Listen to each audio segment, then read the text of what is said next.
¿Qué tal? ¿Cómo están? Bienvenidos a nuestro canal del ABC de tu dinero. Hoy vamos a tocar un tema que genera sorpresa, para algunos preocupación, para otros no es ni más ni menos que una cuestión transitoria, pero la cotización de la menor cantidad de tipos de cambio que tenemos ahora nos manejamos con menos tipos de cambio, pero ¿qué pasa con el dólar, no? Porque estamos asistiendo a un fenómeno de apreciación del peso, ¿sí? Que significa ni más ni menos que hay un proceso de inflación, pero paralelamente el valor nominal de los dólares financieros e informal, el dólar blue, están cayendo. Es decir, ¿por qué? ¿Por qué sucede esto? ¿Qué razones podemos encontrar? Y bueno, ¿cómo esas razones las tenemos que incorporar? Un poco el desafío de la educación financiera que tenemos en el ABC de tu dinero, en nuestro canal y nuestra comunidad, es encontrar algo más que emoción, ¿no? Algo más que diga, no, pero ya va a cambiar, esto está muy barato. Encontrar un poco la explicación o acercarnos a eso y ver cómo comportarnos hacia futuro. Así que vamos a ir revisando este tema de la cotización, de qué está pasando con el tipo de cambio, cuáles son las proyecciones, vamos a ver este tema. Bien, ahora sí, estamos enfocados en por qué baja y hasta cuándo, ¿no? Una cosa quizás más sencilla de explicar, las posibles causas. Las posibles causas, recordemos, en una economía pequeña, concentrada, ¿no? Con poco, vamos a ver, poco volumen, donde los movimientos especulativos también podrían jugar un factor determinante. Pero vamos a ir de menor a mayor, si les parece. ¿Qué datos están impactando en el dólar? El dólar estaba muy demandado y los argentinos en general habían dolarizado sus carteras, muchos habían dolarizado sus carteras, quizá en exceso, ¿sí? Y esa dolarización excesiva y el cambio de paradigma fundamentalmente en lo que tiene que ver con la política de emisión monetaria y el déficit fiscal, ha provocado una sequía de pesos.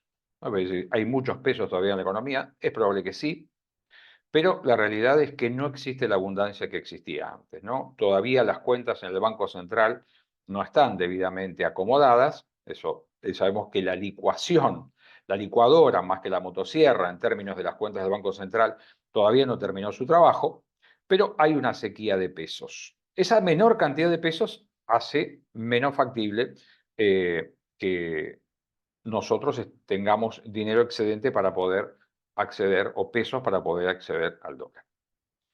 Por otro lado, la devaluación del tipo de cambio oficial también trajo acompañada un cambio. Hasta el gobierno anterior, el tipo de cambio exportador era mitad tipo de cambio oficial, mitad tipo contado con liquidación. Desde el cambio de gobierno es 80% y 20%, ¿sí? Con una devaluación en el medio. Entonces, hay en general un interés de los exportadores que quizás venían reteniendo exportaciones, ¿no? El tipo de cambio puede lucir más atractivo, influye la sequía de pesos, por supuesto, influye la inflación, claramente influye la inflación, en este proceso de sequía de pesos, que sea menos pesos y precios que suben, por lo tanto los pesos todavía no están en condiciones de acompañar la suba de precios, es decir, no está replicada en la emisión monetaria esta inflación, y esos datos empiezan a influir, ¿no? En la demanda de tipo de cambio, de dólares, perdón. Paralelamente, la economía cae en su actividad, hay menos importaciones y el Banco Central, para sacarle todavía más presión a la demanda de dólares para pagar las importaciones adeudadas del año anterior, emite un bono que dilata este tema, ¿no? Por lo tanto, se reduce, por un lado, la demanda de dólares, por otro lado, se aumenta la oferta, ¿no? Con la devaluación, y ¿por qué no? Los jugadores quizás más importantes están apostando a este fenómeno de el carry trade, de hacer inversiones en pesos con un dólar que parecía que podía crecer a un ritmo menor a la inflación y menor a la tasa, pero lo que estamos observando ahora es que incluso decrece en su valor nominal. Entonces, ahí también puede haber un elemento especulativo que esté jugando en el sentido de las cotizaciones a la baja. Bien, vamos con otro. Esos son los valores a la fecha, ¿no? ¿Qué miramos? Y la brecha es un dato, ¿no? La brecha es un dato. No estamos pensando todavía en qué oportunidad se dará la unificación, la eliminación del cepo, existe un mercado único y libre de cambios real, donde todos podamos comprar y vender y exista un único tipo de cambio, sino que esto es lo que está pasando, pero vemos valores que se aproximan, ¿no? Valores que se aproximan. Y este es un dato con una brecha que en este momento está por debajo del 20%. Dato que de alguna manera juega a favor. Ahora, lo que más preocupa, más allá de esto, de la cotización del dólar, es el tema de inflación. Pero cuando miramos el fenómeno de los precios de los activos, tenemos que mirar en una economía inflacionaria el tema de la inflación, como decimos ahí. ¿Cuál es la inflación que venimos sosteniendo? Pero no quedarnos enganchados en eso, porque muchas veces se analiza la inflación interanual hasta hoy con los valores que venía replicándose en los 12 meses anteriores, pero tenemos que mirar simultáneamente cuál es la tasa de inflación proyectada, y acá ponemos si sale, ¿no? Porque venimos con un nivel de precios que en los últimos 12 meses puede ser del 240 o más, 240% anual o más. Vamos a conocer en breve la inflación del mes de febrero, pero si la tasa de inflación empieza un sendero decreciente, la inflación proyectada para el futuro, los próximos 12 meses, podría ser sensiblemente menor, ¿no? Ahí ponemos un número, 150%, es decir, ¿cuál es la proyección? ¿No? Es decir, la tasa viene cayendo, hay que ver el ritmo, hay que ver las cuestiones de la macro, cómo funciona. Paralelamente, hoy tenemos que la tasa nominal de los plazos fijos es del 110% anual. Hoy es claramente negativa en términos reales respecto de la inflación, pero funciona para el tema del carry trade, ¿no? Si el dólar se queda planchado, que me paguen un 9% mensual en dólares, es sumamente atractivo. Ahora decís, lo comparás con la inflación y estás perdiendo aún contra un 15%, que es lo 15, 17%, que es la inflación que se proyecta que haya ocurrido en el mes de febrero. Tasa nominal 110, tasa efectiva anual 186. ¿Qué significa la capitalización de intereses? Pero también significa o implica que la tasa no se modifique en el transcurso de los próximos 12 meses. Está bien, uno puede decir, llevamos casi 3 meses de esta tasa del 110%, ¿sí? Pero no quiere decir que el mes 4, mes 5, y si la inflación empieza a descender, la licuadora tiene que seguir funcionando, por lo tanto no sería extraño que la tasa de los precios fijos, si la inflación cede, también baje, porque la política de licuación de los pasivos del Banco Central necesita de una tasa menor a la inflación, ¿sí? Menor a la inflación o más baja. Bien. La pregunta o el planteo que ponemos en el último punto es decir, ¿llega el tiempo de la tasa real positiva para el ahorrista? Es decir, el ahorrista venía combatiendo con su tasa de atrás a la inflación hasta el gobierno pasado. Ahora también, claramente, los ahorros están siendo negativos, es decir, remunerados negativamente respecto de la inflación, pero la tendencia podría revertirse, aun cuando, esto lo vamos a reafirmar al final, la tasa de los plazos fijos baje y la tasa de inflación también, pero hay que ver a qué ritmo y velocidad se dan estos fenómenos. Pero esto es lo que está pasando hoy. Entonces, si lo que viene es una tasa real positiva, es decir, ¿cuándo va a llegar el momento de saber si el dólar va a subir o no, o cuándo va a dejar de caer? Tenemos un fenómeno que si la tasa es positiva en términos reales, eso favorece la tenencia de tu moneda. ¿Okay? Eso viene de la mano de muchos compromisos macroeconómicos, políticos y cuestiones que funcionen armónicamente y que se cumplan con los costos que ello claramente puede significar el esquema o la política económica que plantea el gobierno. ¿Sí?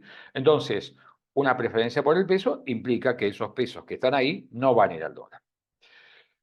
¿Qué puede sufrir? Bueno, el mercado de renta variable es una de las principales víctimas de un esquema donde vos, por tener el dinero invertido a tasa en pesos y renta fija, castigás la renta variable.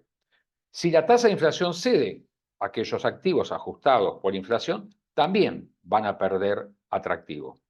Y ahora sí, ¿qué hay del dólar? ¿Qué hay del dólar para lo que sigue? Momento de comprar dólares. Es decir, está claro que el precio del dólar está retrasado respecto de lo que se pensaba que podía ser, y uno dice, ese valor, estamos viendo un valor casi idéntico al momento de la asunción del actual gobierno. Es decir, hace ya casi 3 meses. ¿Sí? 3 meses con una inflación muy significativa, por arriba del 70%, y sin embargo el tipo de cambio está igual. No suena razonable, no suena razonable.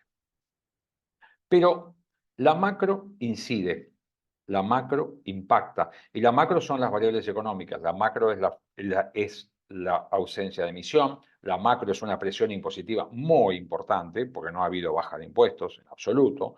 La macro son precios relativos que se van ajustando, adecuaciones no solo en los presupuestos familiares, sino también en los presupuestos de las empresas. ¿Sí? Cuando uno simboliza al dólar como un rollo atado como una gomita, no está diciendo ni más ni menos que son ahorros que están, la palabra vulgar dice encanutados, ¿sí? Pero esos ahorros se han empezado a desprender también, porque parte de la oferta de los dólares blue o financieros están alimentados con dólares que habían sido, ya digo, carteras solo dolarizadas, y bueno, y ahora, como no hay pesos, no hay actividad, hay que empezar a desprenderse de esos ahorros que estaban en su mayoría dolarizados. Eso impacta, aumenta la oferta. Como decimos, estamos en una economía sin pesos y recesión. Sin pesos y recesión. Por lo tanto, parece que salvo descalabros o es que se desacomode política y económicamente la cuestión en la Argentina, podemos asistir, no digo ya que siga en la baja del valor nominal del tipo de cambio, sino un tipo de cambio que crezca, en este punto me interesa detenerme, crezca a un ritmo menor a la inflación y crezca a un ritmo menor de la tasa de interés en pesos. Es decir, que vos puedas ver, decir, bueno, ahora vale 1.200 o 1.300 o 1.500, y si yo te dijera un dólar de 1.500 de acá a fin de año, y hoy vale 1.000, y dijera, es un aumento muy significativo, yo te aconsejaría que lo mires simultáneamente con la variación de la tasa de interés y con la variación de la inflación. Quizá ese valor que te impacta nominalmente no debería impactarte en términos reales. Mirar, como decimos siempre, las variaciones, la evolución del resto de las variables. El dólar no es un precio único, no es el precio que refleja toda la economía, y por lo tanto yo tengo que conjugar al menos otras variables. La variación de la tasa de interés, variación de la inflación, la variación de mis ingresos, la variación de mis gastos, porque todos esos, por ejemplo, estoy citando 4 elementos, es decir, se conjugan para definir cuál puede ser el destino de mis excedentes si yo no soy un generador de moneda extranjera. Datos a tomar en cuenta. Esta es nuestra visión del fenómeno que se está dando ahora y que genera sorpresa y cierto grado de estupor en algunos, ¿no? Que esperaban que el tipo de cambio siguiera creciendo. Ahí estamos en el ABC de tu dinero, generando contenidos que esperamos sean de utilidad y te sirvan para mejorar tus decisiones financieras. Suscríbete, es totalmente gratuito, ponele me gusta y hacernos llegar tus comentarios. Muchísimas gracias y hasta la próxima.